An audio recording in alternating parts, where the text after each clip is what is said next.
Зараз кожна друга людина каже: я християнин, я ходжу до церкви, я сповідуюсь, кладу свічки та приходжу в церкву на різні релігійні свята, дотримуюсь обрядів.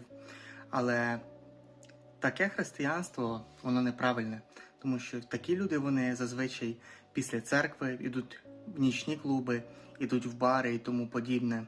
А це не християнство, це просто відступництво. І такі християни, вони не попадуть до Царства Божого. Але ж яке воно має бути християнство?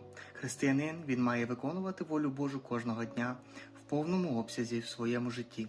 Він повинен шукати Бога, де б він не був. І тоді Господь, Він почує його, Він знайде його, і Він обдарує його вічним життям. Якщо ви потребуєте молитви або вам цікаво вивчати Слово Боже, напишіть мені в Телеграм, посилання на який буде в коментарях під цим відео, або ж залишайте свої контакти, і я обов'язково з вами зв'яжуся. Божого вам захисту!